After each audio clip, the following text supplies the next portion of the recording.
Olá, eu sou o Leandro Galvão e esta é a nossa segunda aula de textos técnicos em ciência da computação. A aula de hoje é sobre citações e paráfrases. Depois de aprender a fazer uma leitura produtiva, é a hora de mostrar ao seu leitor que você conhece a literatura. Então vamos lá. O nosso roteiro vai abranger 4 tópicos. O primeiro deles é a definição de citação. Em seguida, vamos compreender a importância das citações em um texto técnico. Depois, vamos conhecer os tipos de citações. Por fim, vamos para a parte prática, onde veremos dicas úteis para fazer citações. Então vamos lá. Definição. O que é uma citação? Citação é uma menção de uma informação que é extraída de uma outra obra, ou seja, de uma outra fonte, e indicada no corpo do seu texto. Vamos ver um exemplo?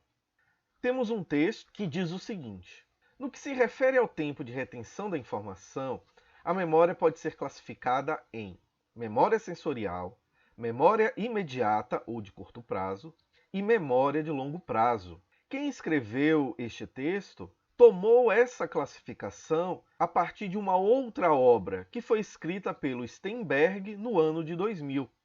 A partir deste texto, tiramos 2 conclusões.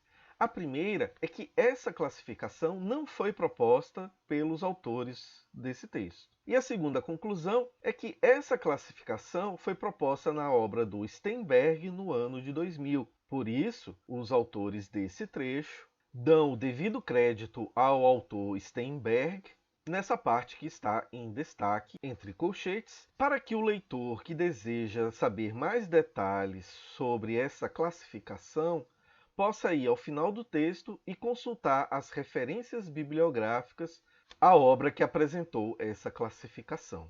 Mas então, qual seria a diferença entre a citação e a referência bibliográfica que ficou aqui em destaque neste exemplo? Pois bem, a citação é a ideia ou o texto literal, palavra por palavra, que é extraído da outra fonte. No exemplo anterior, os autores retiraram uma ideia da obra do Steinberg e não as palavras exatas usadas pelo Steinberg. A citação ela é indicada no corpo do texto.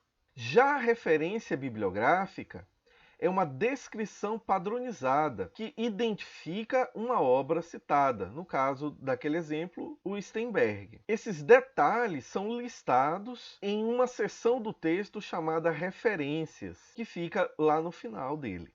Vamos ver um exemplo aqui. Trata-se do mesmo trecho, porém, depois das reticências, ou seja, do restante que o texto tem a dizer, vem por último a seção de referências bibliográficas.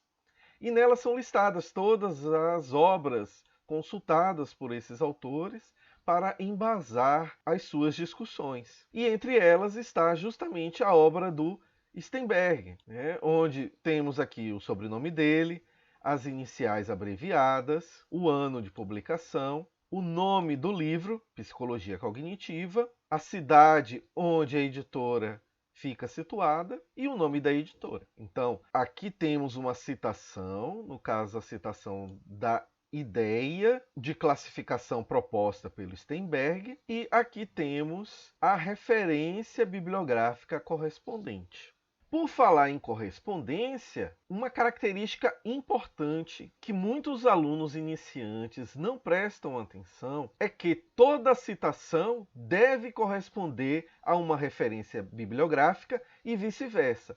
Toda referência bibliográfica também tem que corresponder a uma citação efetuada no corpo do texto. Então, neste exemplo, temos o seguinte. Aqui à esquerda, nós temos o corpo do texto. É um texto de exemplo. Segundo a Guiar, em um texto publicado em 2010, na página 91, blá blá blá. Saltchuk, em 2011, afirma que Lorem Y, blá blá blá. Um número computável pode ser descrito como um número real cuja expressão como decimal são calculáveis de maneiras finitas. Informação dita por Turing em uma obra dele em 1937. Pois bem, nós aqui fizemos 3 citações. Uma de Aguiar, outra de Saltchuk e outra de uma obra do Turing.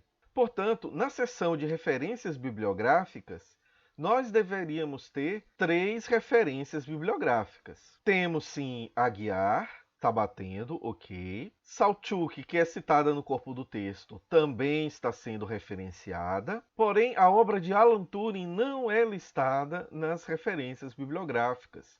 Isso é um erro. E temos um outro erro aqui. A obra de von Neumann é listada aqui nas referências bibliográficas, porém ela não foi utilizada no corpo do texto. Este é um segundo erro. Por isso, o que deve ficar entendido é que toda citação no texto deve corresponder a uma referência bibliográfica.